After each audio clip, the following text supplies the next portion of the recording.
So, welcome, guys.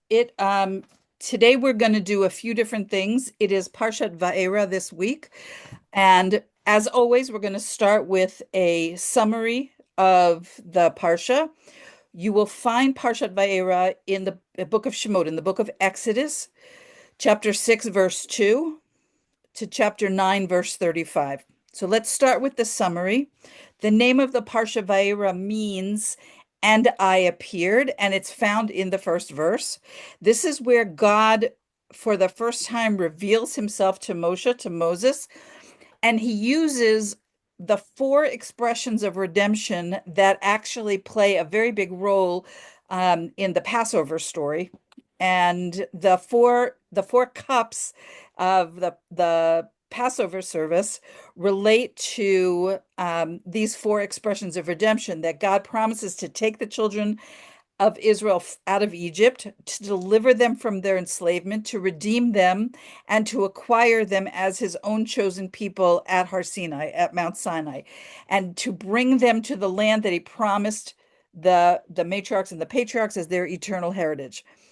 So then in the story, Moshe and Aaron, Moses and Aaron repeatedly come before Paro to demand, in the name of this God that has spoken to them, let my people go so that they may serve me in the wilderness. And Pharaoh, repeatedly refuses. There's a very famous incident where the stick of Aaron, his staff turns into a snake and he swallows up the Egyptian sorcerer's sticks, and then nobody's convinced by that. And so God sends a series of plagues upon the Egyptians. In this Parsha, we have the first 7 of 10 plagues. We have blood, where all of the water in Egypt turns to blood, except for the water that the Israelites are able to drink and have. We have frogs. All of the plagues, by the way, serve a couple of purposes. The most profound purpose that they serve is to demonstrate to the Israelites that God is in control. And I learned this today with one of my teachers, is that each of the plagues corresponds to one of the ten things that God said in the beginning in creation. So, for example, when God said, "Let there be light," so the plague of darkness, which we don't find until next week, it corresponds to that. So, but let's just go through the ones that are in this, the first 7. Blood, frogs, swarms of frogs overrun the land. Lice infests all the people and the beasts. Again, this does not impact the Israelite slaves. Well, they're not slaves anymore because now they're kind of off duty for now while all of this magic is going on. These miracles, wild animals, hordes of wild animals invade the cities. A pestilence kills all the domestic animals, and on humans it expresses itself as painful boils that afflict the Egyptians. Hail, the seventh of this Barad hail, is a very strange phenomenon. It is fire and ice that combine they come down from above. Okay, and still, the heart of Paro is hardened, and he does not let the children of Israel go. Okay, that is the summary of what goes on. There's not a lot of women playing a role in this content in this parsha, but I want to return to the piece that we didn't finish last week about the theme of how often women saved the life of Moshe, saved the life of Moses. And we looked last week at the actions of the Mialdot, the Hebrew midwives, Shifra and Pua, who refused to follow Paro's orders to kill the newborn males. We looked at the role of Yocheved, the mother of Moshe, who hid Moshe for 3 months and then placed him in a basket, in a teva, in the Nile River. We looked at the role of Miriam, the sister of Moshe, who brought him back to his mother to be nursed. And we finished with Batya, the daughter of Paro, who actually adopted Moshe once he was weaned and raised him as her own son. Now I want to turn our attention to Tzipporah, who is the eventual wife of Moses. And so we have to go back to Shemot, to Exodus chapter 2, verse 16. So I'll start with this really fascinating opinion that a midrash that I found that Batya, the daughter of Paro, and Sipporah, who becomes the wife of Moses, were actually twin orphans, and they were each adopted. Paro adopted one, and Yitro, we're going to talk about him a whole lot more in a couple of weeks, but he adopted the other because they were very beautiful young babies, and they were both destined to play crucial roles in the life of Moshe. Now, Yitro, who is a non-Jew, was in the court of Pharaoh, and he decides that the life that the Egyptians, the idol worship of Egypt and so forth, is not the true and proper way. And what does he do? He goes off and goes to live somewhere else. He becomes a minister in Midian. He has 7 daughters. Okay, so now I'm looking at chapter 2, verse 16. The minister of Midian had 7 daughters. They came and drew water and filled the troughs to water their father's sheep. Now, this should sound somewhat familiar to you. It should remind you of a story of the way Eliezer found Rivka for Yitzchak at a well. Okay. And also Yaakov met Rachel at a well. And so that's where Moshe is going to meet his future wife. But also, we have a situation here where it is the girls of the family that are taking care of tending to the sheep. Okay. Why is that the case? It was the case um, with Rachel, with Rachel, why she was taking care of them, because there were at that point no sons in the family. So the minister of Midian is identified as Yitro. You may know him as Jethro, and I told you that he had been one of Paro's chief advisors, and he was an expert in the occult.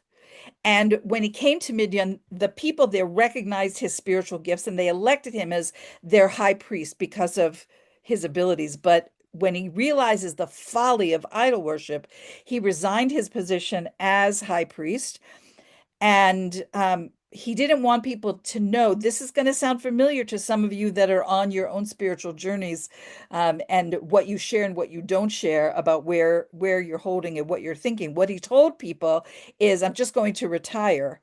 But he actually left because he no longer believed what they believed. And so the other priests did eventually realize his true reason for resigning, and they turned everybody away from him. So now he's kind of a loner. Does this sound familiar to any of you?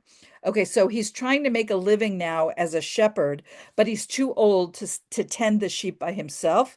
And since the other priests in Midian had all turned all the other people away from him, nobody wanted to work for him, and he couldn't hire shepherds, and that's how his daughters came to be tending his sheep. Okay. So there is something of a theme that we see over and over again where there isn't a son or a man to do a certain job. The job is often given to women. So examples are more modern examples would be like if you have a rabbinic sage who has no sons to teach their Torah to, they have often taught their daughters the lessons that, and so their daughters get access to Torah. Now, this isn't true so much today, but it was certainly true 100 years ago, 200 years ago, and so forth.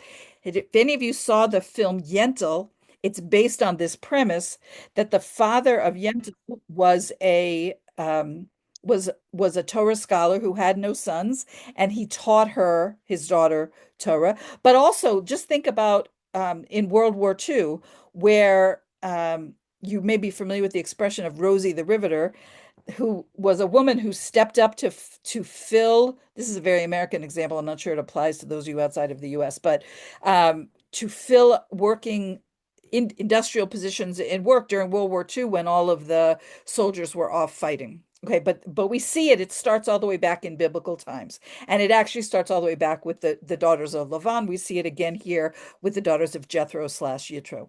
So the daughters all came together. The 7 daughters all came together to do the job early before the other shepherds came because they are, to be very blunt about it, they're at risk for being assaulted. They feared the other shepherds would mistreat them, so they want to go ahead and take care of their sheep and water them before the other shepherds show up. But if we look at chapter 2, verse 17, the shepherds came and drove them away, and it's Moshe that got up and saved them and watered their sheep. What does it mean they drove them away? So one day the girls came to the well a little bit later than usual, and a band of shepherds had already arrived before they were finished, and they were planning to rape them. And so the girls began to scream, and they scared the shepherds away. And in the Hebrew, we know that it was the shepherds that ran away because of the Hebrew. Vayigarsum is masculine. That indicates that the men were driven away by the screaming of the daughters. If it meant that the daughters were driven away, the text would have been Vayigarsun, which is a feminine conjugation of the word. But the shepherds soon returned, and now they're angry, and now they're frustrated. And according to the Midrash, they throw the daughters in the well. And Moshe has just come to this location that day, and he's resting by the well. Remember, he ran away from Egypt, and he's there. He's hearing the commotion. He's looking up, and he realizes, because he has prophecy, and he realizes that the entire history of the daughters and their father, and he knows that the daughters are being attacked primarily because their father had abandoned idolatry. And he jumps to his feet. He pulls the daughters out of the well. And also, whether he knew it or not, there was a promise that he would find his wife at this well. And he makes peace with the shepherds by watering the shepherd sheep. Okay. Um, and that this is again alluded to in the Hebrew. Okay. So he's calmed the situation down. And in the next verse, the daughters come to their father. Now, in this verse, I don't know what it looks like in a non-Jewish translation, but the father is named Ruel. Now, Jethro, Ruel, it's all the same guy. He has a bunch of names in Tanakh. And the father says to them, basically, why are you back so soon? How could you come home so quickly? Okay, so some people say that Ruel is the name that Yitro adopted when he abandoned idolatry. And it literally means, or it's it's supposed to mean a friend of God. Okay. There is another opinion that Ruel was actually the grandfather who I guess was living in the family home, but most opinions are that it was a name for Yitro. So the girls were so shaken up by what had happened when they returned home immediately instead of staying to graze the sheep, and they want to tell their father all about this mysterious stranger who saved them.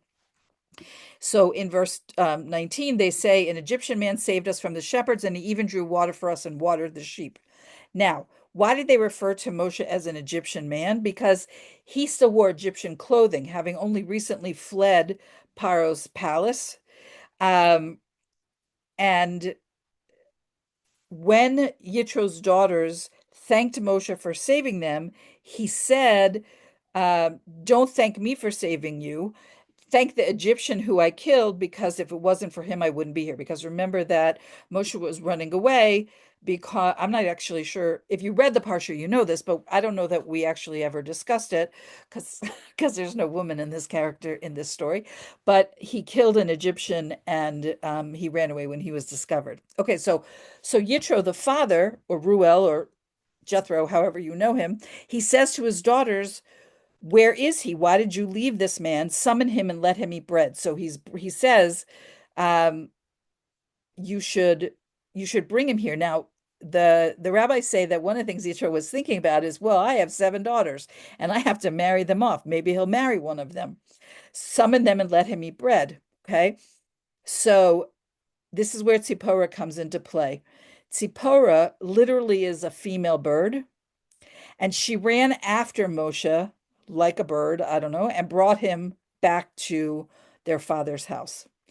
And so, and then in verse 21, Moshe desired to dwell with the man, and he gave his daughter Tzipporah to Moshe.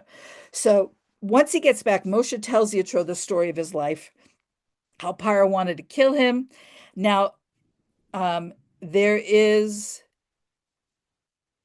there is a midrash that he didn't actually come directly to Midian from Ethiopia, but that he spent 40 years as a king in Cush. Cush is Ethiopia. I think I just misspoke. That he didn't come directly to Midian from Egypt, but that he spent 40 years as the king of Ethiopia. In any case, his story's starting to sound a little crazy. And now Yitro is not, he doesn't really know who he's dealing with here because he's got things to judge him favorably, and he's got part of the story to judge him not so favorably. And so he has him thrown into prison. This should sound familiar, and ordered that he not be given any food or water. Now, we're gonna talk about how this happened, but um, he survived in prison for 10 years. 10 years go by, and one Zipporah approaches her father and he says, "Remember that guy you put in prison 10 years ago? Have you ever investigated to see whether he's still alive?" And Yitro says, "What are you talking about? He's been in a dungeon now for 10 years without food and water. There's no way he could have survived." And Zipporah says to her father, "I have heard that the God of the Hebrews has great powers and he sometimes does miracles." And she somehow herself in Midian heard the story of a Hebrew baby that was placed in the river as an infant who was saved by this God, and that Paro tried to kill him and wasn't able to. And maybe she says, maybe the stranger is that very man. Um, and so Yitro sends his men to examine the cell where he threw Moshe, and they find him alive and healthy and standing in prayer. And so they release him from prison, give him new clothes, and bring him to Yitro. This is totally a parallel with Yosef, with Joseph. He was in prison, and in an instant, he's brought out, cleaned up, and brought before Paro. Here, he is released from prison, given new clothes, and brought to Yitro. How did he survive? He survived because for 10 years, Zipporah brought him food and water on the sly. Okay. So here she saved his life, but it's going to happen again. Um, according to the Midrash, Moshe now he really wants to stay with this man. He's going to marry Zipporah, and he brings all of the family to monotheism,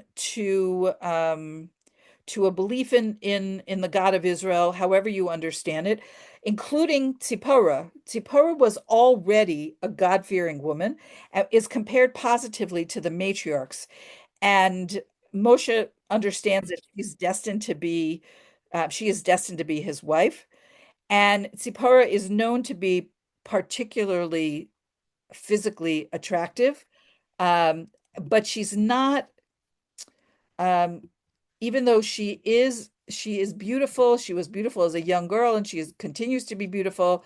She's not haughty about it, and she understands her role as the wife of an important man. Okay, so Jethro agrees to give his daughter Tzipporah to Moshe. Now, how did it happen that a former prisoner is given the daughter of Yitro in marriage? So again, a parallel to Joseph, a parallel to the Yosef story. Yosef, who was given Osnat, who, remember, we talked about, was the adopted daughter of Potiphar after he was released from prison. Okay, now there's a story here about the staff of Moses. The staff of Moshe was one of the last things that was created just before the first Shabbat of day 6 of creation. And the staff was given to Adam, and he received it when he was in the Garden of Eden, and it was transmitted. He gave it to Enoch. Enoch gave it to Noah's son Shem. Shem gave it to Abraham. Abraham gave it to Yitzchak, Isaac. Yitzchak gave it to Yaakov, Jacob. Jacob gave it to Joseph. And upon Joseph's death, this staff ends up in Paro's hands. Now, Yitro, who was, I told you, was a minister in Paro's, um, sorry, give me a second. He was a minister in Paro's palace, and he took the staff. Um, Hang on, I'm having a little technical difficulty here. He took the staff with him. Okay. And using his, remember I told you he was an occult master? Using his occult powers, he buried this staff in the middle of his garden in such a way that nobody would be able to uproot it. And a promise was made that whoever could pull the staff out of the ground could marry Tzipporah, who I am under the impression is the oldest daughter, the oldest of the seven daughters, and certainly was the most beautiful as his wife. And many of the men in Midian tried to pull this staff out of the garden, but they failed. And one day, walking through the garden, Moshe notices the staff and he recognizes it as Hebrew on it, and it spells out one of God's mystical names. And he takes hold of it to get a better look, and the staff immediately comes out of the ground. Okay, so Moshe brings the staff to Yitro, so he recognizes now this is not some ordinary guy. And he makes good on his promise to give Tzipporah to him as a wife. All right. Um, there's another opinion that Tzipporah just simply fell in love with Moshe and asked her father for him in marriage, and her father agreed. But I like the other story better. And of course, it sounds very similar, right? It sounds like the legend of I don't remember who, but some of you may. But it comes from this Torah source. Okay. Um, Now, at the wedding, Yitro has this pivotal conversation with Moshe, and he says, I know the story of your great grandfather Yaakov. He married two of Lavan's daughters, and then he disappeared without saying goodbye. And I'm nervous that you're going to do the same thing. So I'm asking you to swear to me that you won't go away without my permission. Um, and and so they agree to that. Okay. And then he asks for another, Yitro asks for something else. He says, not only Moshe not only wants Zipporah as a wife, but Yitro wants Moshe to agree that their first son will be dedicated to the spiritual pursuit of looking for the truth of God and religion. And Moshe agrees to that also. Now, I have to say that as a woman, I find it a little uncomfortable. The two of them are striking a bargain with the future lives of Tzipporah and her yet as unborn son. But nevertheless, that's the agreement that they strike. And so then if we go to verse 22, we see that Tzipporah gives birth to her first of two sons. She gave birth to a son and named him Gershom, for he said, I have been a stranger in a foreign land. Okay. Who's the stranger in a foreign land? This is Moshe. He's out of his element. Nevertheless, after he marries Zipporah, he hangs around and he takes on the task of tending Yisro's sheep, which is a parallel to Yaakov, the story of Yaakov, where he takes on responsibility for tending Lavan's sheep. Okay, so pretty soon after they get married, she has this son. Now, up until this time, no male children have been born into Yitro's family.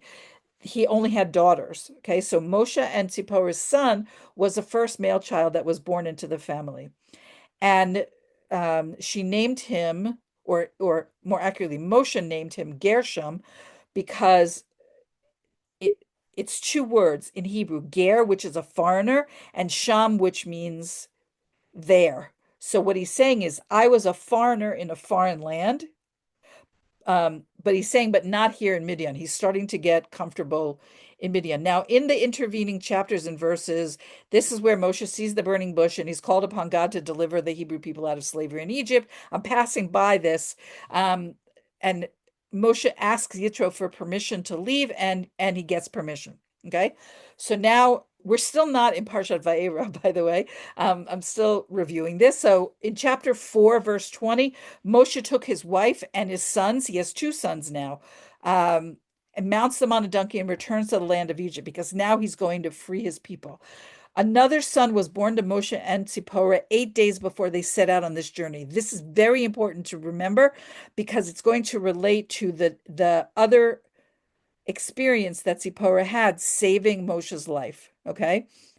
Now, by bringing his wife and children back into Egypt, Moshe wanted to reassure the Israelite slaves that he had come to free them. Because if he was a fake, why would he endanger his wife and children by bringing them into Egypt? Do you understand? He wants to show that it's time for the redemption, and he wants his family to participate.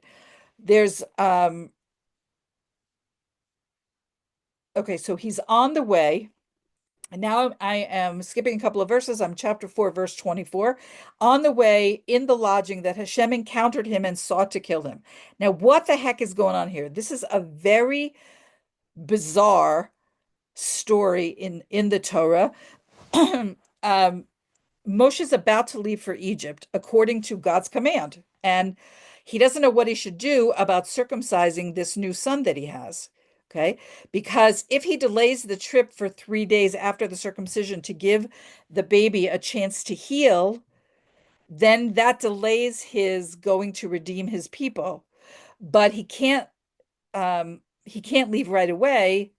If he leaves right away, he can't circumcise his son. And circumcision on the 8th day is a very today it's very much a part of Jewish life, but it was a very important principle. So he left right away, postponing the circumcision. That was the decision that he made. And then as soon as they stopped for lodging, God's wrath was pointed to him, because the very first thing he should have done was to circumcise his son, because he's already delayed the duration of the trip. And that's why God is angry with him. Okay. So there is a tradition that it it wasn't that God sought to kill him through the angel Gabriel, who descended from heaven first to burn Moshe. At first, he appeared as a huge flame, and then the flame transformed itself into a huge serpent, threatening to swallow Moshe. And God says, basically, you're on a mission to defeat the mighty uncircumcised serpent who is Paro, and you're about to lead my children out of Egypt. How could you have forgotten your own child and allowed him to remain uncircumcised? Okay. And here's where Tzipporah steps in. This is chapter 4, verse 25. She takes a sharp stone and she circumcises her son. And this is the part that is very hard to make sense of. I'm going to try to make sense of it. This is what the verse says. So Tzipporah took a sharp stone and cut off the foreskin of her son. That much makes sense. And touched it to his feet. She said, you caused my bridegroom's bloodshed. Or in some translations, you are a husband of blood to me. So let's try to unpack this very bizarre verse a little bit. Tzipporah took a sharp stone and she cut off the foreskin of her son. Okay, so she saw somehow with divine inspiration what needed to be done. How did she know that the issue of why Moshe was in danger had something to do with circumcision? Because according to the Midrash, the angel in the form of a serpent swallowed Moshe from his head until his genitals. And seeing that, Tzipporah realized that he was being attacked on account of something having to do with the male organ, with circumcision. And she also understood that Moshe's circumcision provided a great protection for him, because the angel couldn't swallow him any further than that. If you remember from last week, the tradition is that Moshe was born circumcised. So she understands, she's putting the pieces together. She takes the initiative and she saves her husband from God's anger by circumcising her son right away, right there, saving his life a second time. Okay, remember the first time is when she, for 10 years, she fed him and gave him water in prison. And then she says, you caused my bridegroom's bloodshed. Now, this is a very difficult quote. Literally, she says, because you are a husband of blood to me. In circumcising her son, a small amount of her son's blood spilled. And she says, Tzipporah says, I trust that this blood will save my husband and that he'll now remain alive. And so she turns to Moshe and she says, you are my blood husband. That is, you are still alive to be my husband on account of the blood of circumcision of our son that I just spilled. Okay, that's one way of understanding it. And in verse 26, it says, so he released him. And then she said, a bridegroom's bloodshed was because of circumcision. Who released who? The angel in the form of a serpent released Moshe from his grip. So there's two things that Tzipporah says. In verse 25, you are a husband of blood to me. And in verse 26, a husband of blood for circumcision.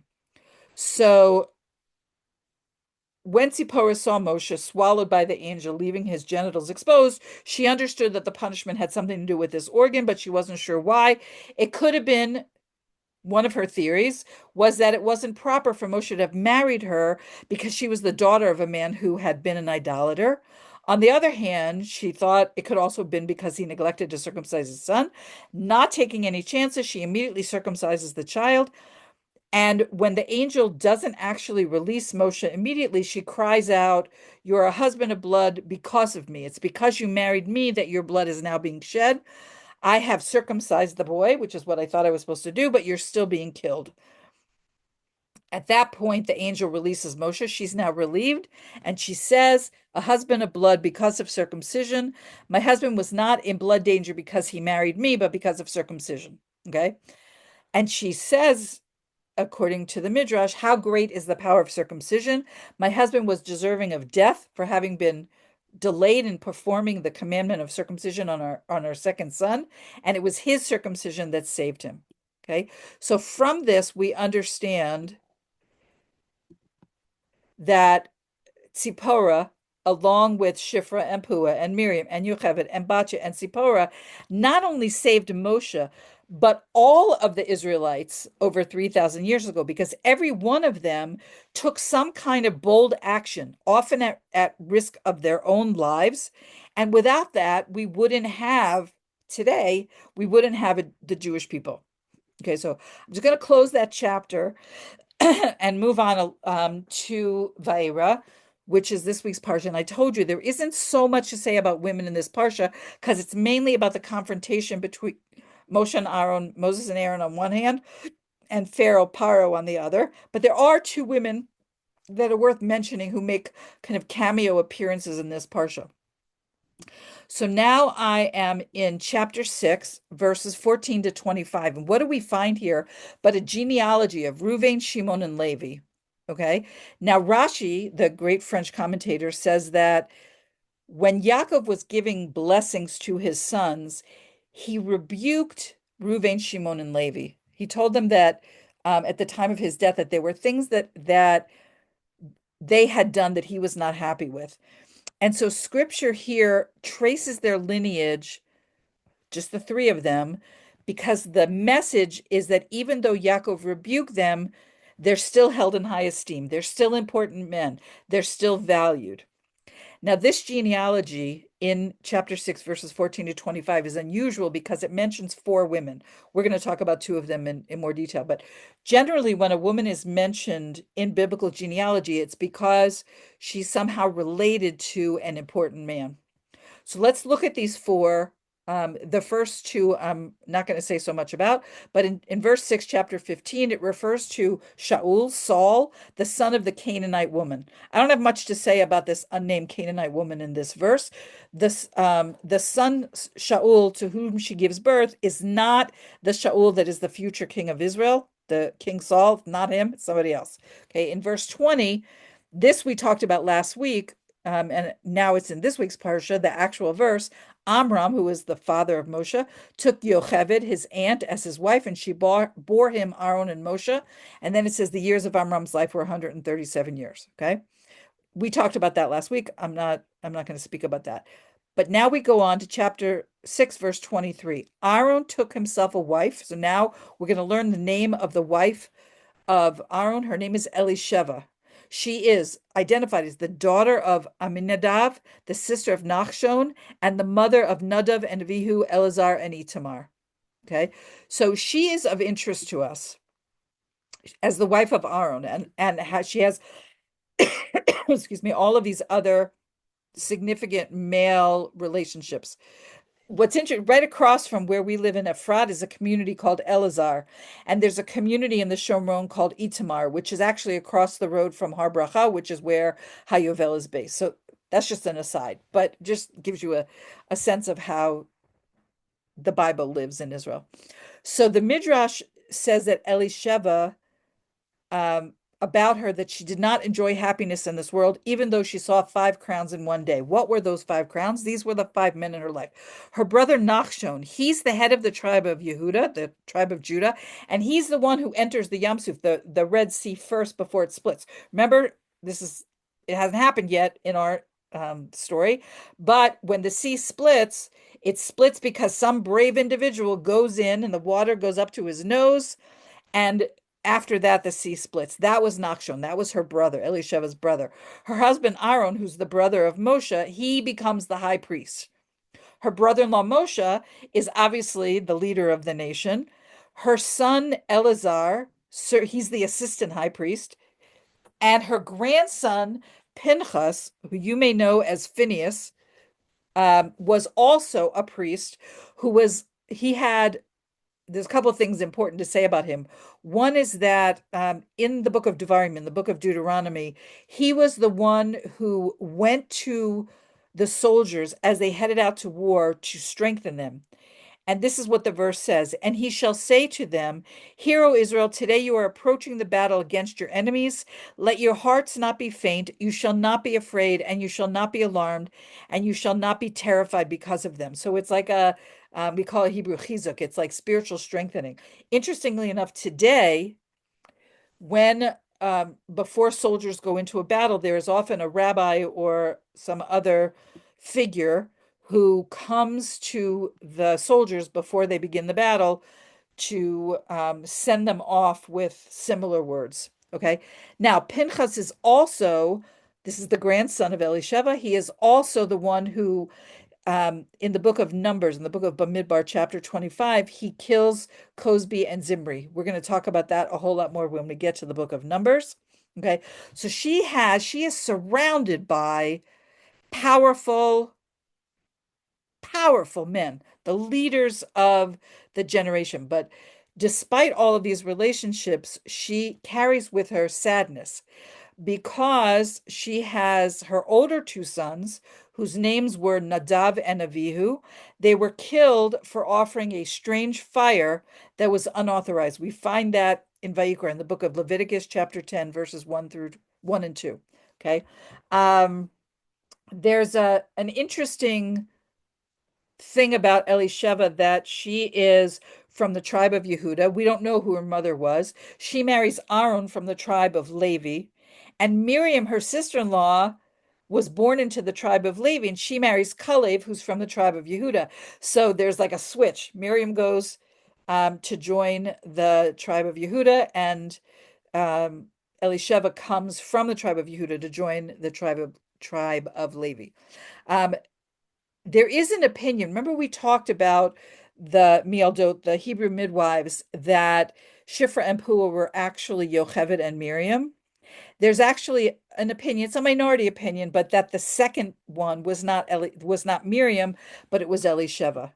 Now, the truth is that the Torah is pretty sparing in its words about Elisheva. We don't know a whole lot about her besides all of these relationships she has with men. But the rabbis consider her to have been a woman of supreme faith, despite the suffering that she endured. And at the now this is again jumping ahead in the story, but when the Mishkan, when the tabernacle is inaugurated, the sages paint a very vivid picture of the joy that she felt on that day, describing how she was so full of pride because her husband and her four sons are now taking up the mantle of priesthood. Her brother, representing the tribe of Yehuda, brings the first of the princely gifts.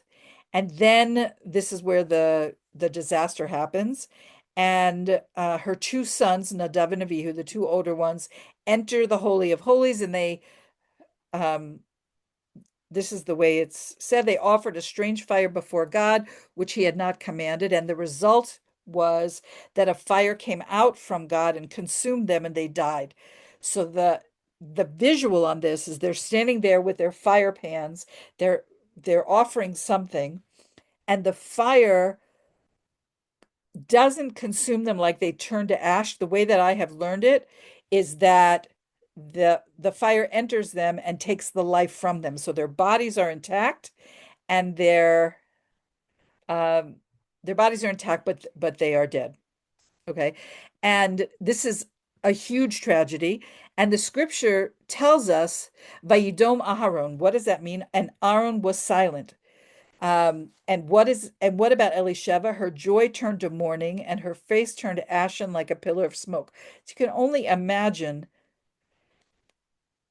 as hard as it was for Aaron, how hard this was for Elisheva. This was a magical day for her family, where her four sons and her husband and her brother-in-law, everybody's like participating in this enormous joy and festive occasion of inaugurating the Mishkan, inaugurating the tabernacle.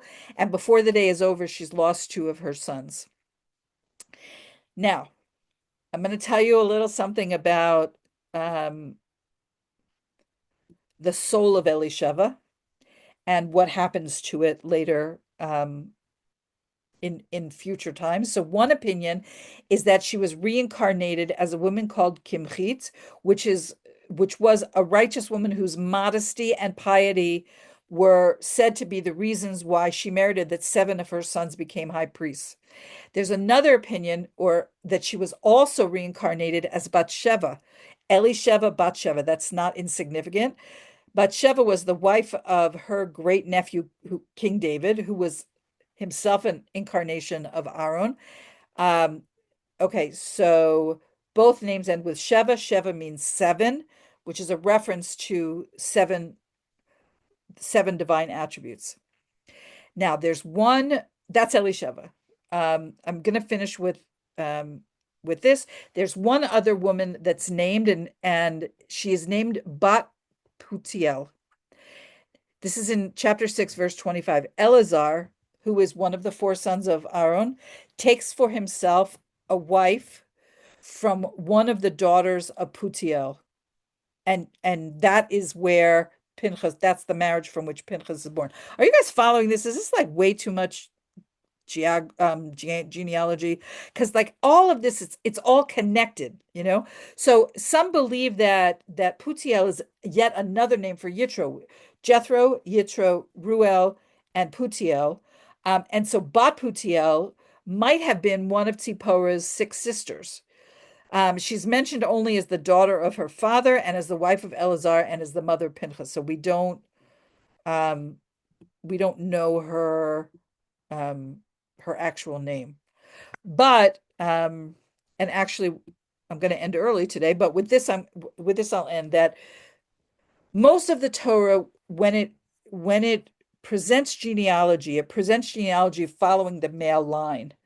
But Elisheva, her mother-in-law, her daughter-in-law, the Bat Putiel that I told you about, who married Eleazar and was the mother of Pinchas, are unique in that the Torah makes a point of mentioning them. And according to the Lubavitcher Rebbe, he says it's because of the influence that their mothers had on the men that influenced the development of the Torah. So Moshe, of course, he taught the people the lion's share of Torah. Eleazar taught the laws regarding non-Jewish vessels, what happens when you get a vessel that belonged to a non-Jew. And Pinchas contributed to the guidelines regarding zealotry and when it's appropriate to act for God and when it's not.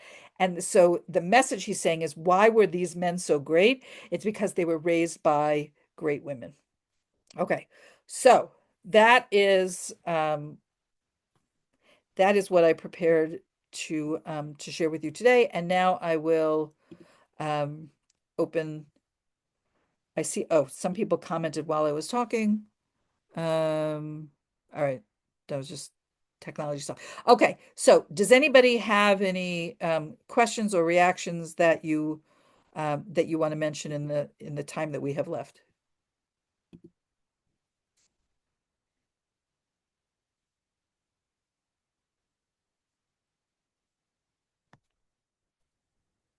Yeah, I Vicky. might want to mention something. So I've been studying deep diving into the Garden of Eden and that about the bloodshed. What Zipporah did, it reminded me of like, could it have anything to do with like where Adam says bone of my bone or like flesh of my flesh? In the Hebrew, does it have any connection at all? I found that very interesting. I mean, could it have anything positive in that sense?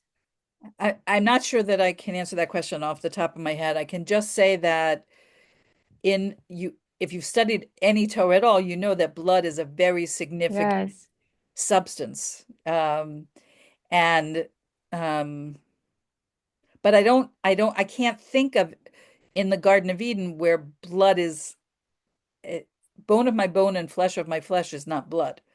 So I'm not sure where the connection is, but it is interesting, even in the part that we talked about today, that blood was used not only was blood a symbol of Tzipporah saving Moshe's life again, but blood was also one of the plagues, the first of the plagues, that was intended both to demonstrate to the Israelite nation the greatness of God and how he controls nature.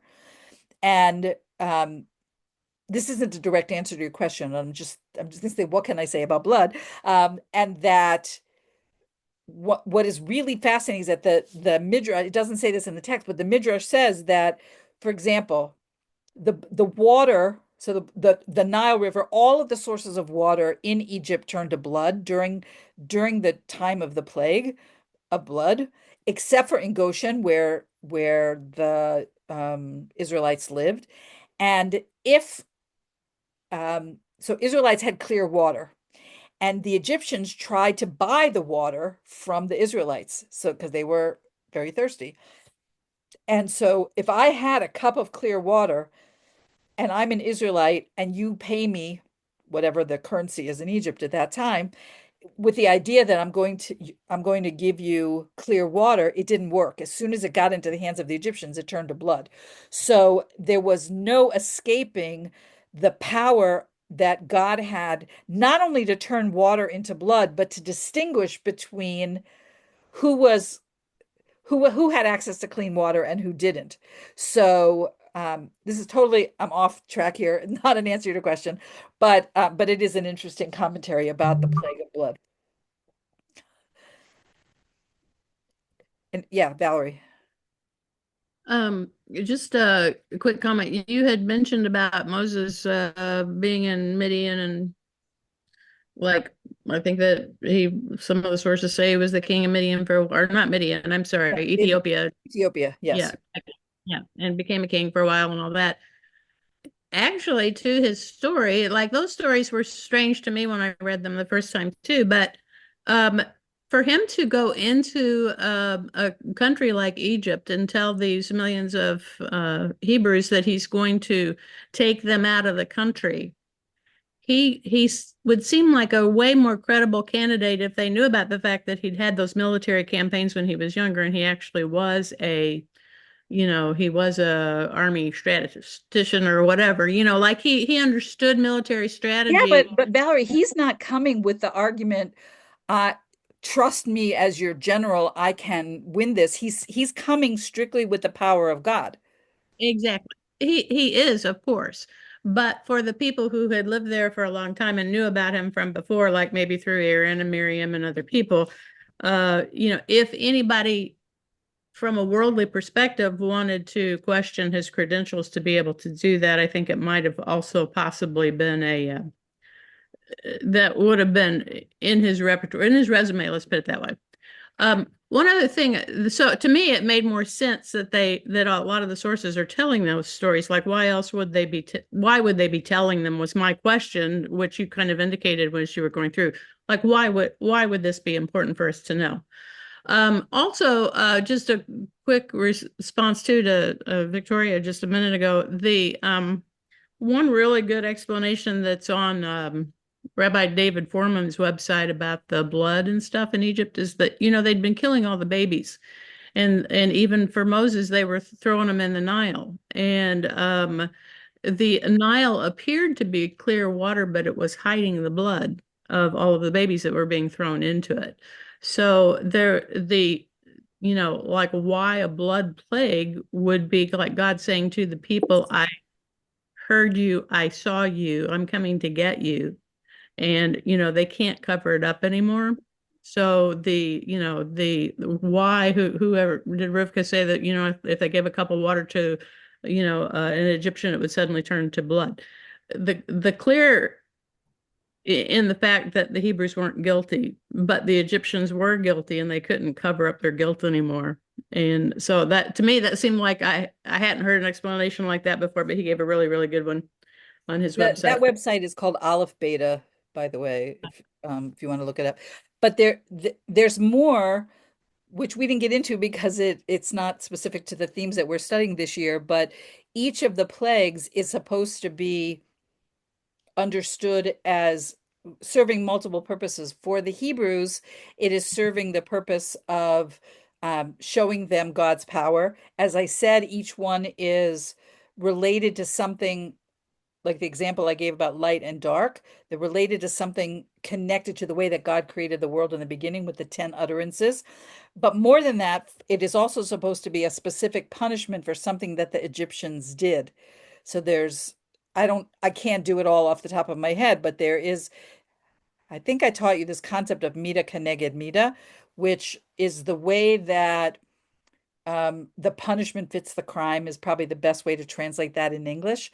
And it means that when the punishment comes from a divine being, it has embedded in it additional messages. It's not just like you get mad at your kid, so you slap them, right? Just because you can't control yourself, but that if you get, let's say, for example, you get information that your child stole something from a shop. This is a very common story that happens with a lot of people. You took your kid shopping and they stole something. The punishment is that they have to go back to the storekeeper and return it and apologize. Okay. Now there might be additional punishments, but that is like the punishment fitting the crime. Not that you just slap them, but that they have to they have to fix what they messed up. So that's the way we understand in Torah that God treats us. And certainly is true that that's the way that God treated the Egyptians, that these were not random plagues, but each one of them, as Valerie was saying, was related to something that the Egyptians did to the Hebrew slaves. And so God is proving his power on multiple levels. It's really, we could spend weeks and weeks looking at the deeper significance of the plagues. And maybe we'll do that next year. I don't know. I'm already thinking next year we might do the Haftorah, but whatever.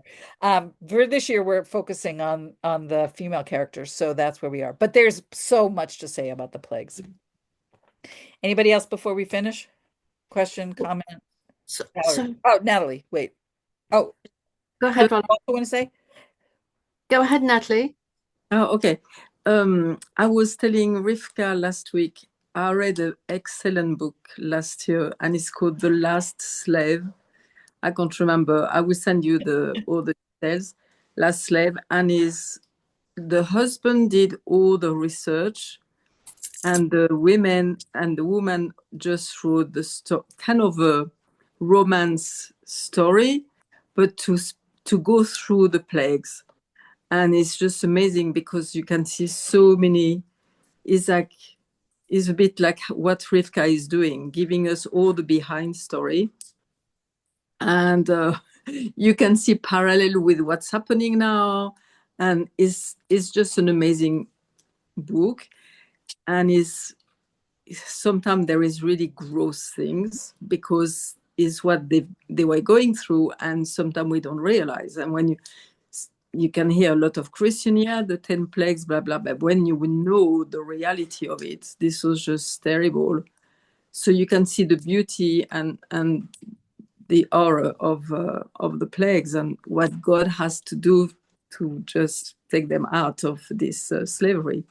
So it's I will send you the thing because we are going through Shmot, and every time I remember when Rivka tells the story, I can remember the book, and there is so many stories, and it makes all sense. Like what we are saying, Victoria, is like you start to see the thing with much deeper and much wider view, and suddenly you see even more the beauty of how God is acting, and redemption was huge, and all this kind of things. So I would that makes me so happy because part of what I'm Helen, I know it's your turn next. I'm just going to jump in here and say It's okay. It's good. part of what I want to communicate with you is how multi-layered the Torah is, and how, because it is, at least the part that we're studying this year with Parshiot, is the literal word of God. It exists on multiple levels simultaneously, and it's all interconnected because it's all coming from one divine being. And I love that you said that, because the more you know, the more you start like making connections, and that makes me very happy. Okay, Helen, your turn. No, that's really fascinating, Rigford. Thank you. Well, I have always heard that the plagues was God discrediting the gods of Egypt. That's another layer. Is It's that true? it's not only that, Right. but Okay. it's another layer. So God had different messages for different people. So there Yes. were messages for the Egyptians and there were messages for the Hebrews, and they were not the same message, but it was the same action. Mm. So all of the because of exactly what we were just saying, because God exists, Mhm. God is such an infinite being. I don't know how to explain this, that the same action can serve multiple purposes, just like we spoke about the same verse can be understood on multiple levels. So certainly the actions of God can be understood on multiple levels. What's going on right now in Israel Yes. is an example of that. So there, and I don't want to get political, but it is like, I don't know that anybody really understands what just happened, but there are people who see it one way, people who see it another way, and all of those realities can be understood in the raw facts of what happened. But the same thing about the inauguration of Trump. For those of you that are American or connected to American politics, there are some people that are celebrating in the streets, and there are some people that are mourning and grieving. Okay, so we live in a Mhm. multi-dimensional world, Mhm. because that's the world that God created for us. It's not a Mhm. simple thing. And part of being a spiritually sophisticated individual is that you can access that reality, even if you don't know where to land. Like sometimes I will teach two midrashim that are conflicting, okay? And the way that I teach it, and maybe I've said this to you guys, is I'm not saying this one's right and this one's wrong. I'm not saying that they're both right, because there are sometimes ways, we say in Hebrew, to touch it up, to make it so that they're both true. This applies in this case, this applies in that case. But to be a spiritually sophisticated and mature person means you allow for multiple levels of reality to be true simultaneously. Somebody who is less, and this doesn't apply to any of you because you're here with me, but somebody who is less emotional or spiritually mature only wants to see things in terms of black and white, Yeah. Mhm. right? Mhm. And that, um, maybe that's good when you're 4, but when you're 34 or 44 or 54 or whatever you are, that no longer holds. That's not really the way God created the world. So it's not that what you learned is wrong, it's just not the whole story. Yeah.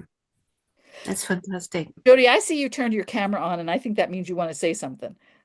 Yes, it does. What you just said reminds me of there were two reasons given, not necessarily right next to each other, of why Esau was red. And that kind of reminds me of that. It's two things that happened. That was like there was the lentil experience, but there was previously he was born reddish, hairy, or whatever. Um, and so the multiple realities, I get that. Um, I had a question that did they teach that Yitro only had daughters and no sons, or is it just that he didn't have a son at that time? Because in Numbers, Moses has a conversation with his brother-in-law in chapter 10. I'd have to look it up. Um, so there's two possibilities. Um, I don't know which brother-in-law. Numbers chapter 10. What's the Numbers chapter 10, verses 29 through 32, it's when Moshe said to his brother-in-law Hobab, the son of Reuel, the Midianite, we're marching to the place about which God has promised, and he tries to get him to go Okay. with them. So let me take, so I don't know, I'm saying this off the top of my head, but let me tell you what I think of. Lavan, when Yaakov comes to Lavan, Lavan only has daughters, okay? Yeah, okay. Until Yaakov is there. And as a result of the blessing that Yaakov brings to the family, sons start to be born. Okay, so it's possible that this is a parallel to that, that Yitro, Jethro, only has daughters until Moshe comes on the scene. Once Moshe enters the family, in the merit of his greatness, it may be that I have to look it up. This is what comes to mind, but I'll confirm and I'll send it a better answer in the group. Okay, but I think that's probably what it is. That's probably what happened. Okay. Got it. All right. So we are out of time. So I'm gonna finish for today and remind you that the book that Natalie talked about, she's gonna share, but I think I also told you about the book called Let My People Go, which I'll send you another link. It's the same idea. It is a sort of novelized version of the plagues in this time of the parshiot that we're talking about. It's written kind of like a novel, but it's not. It's written in a Torah true kind of way, as opposed to, let's say, a book like The Red Tent, which is, I think, a very dangerous book, and I can pontificate about that another time.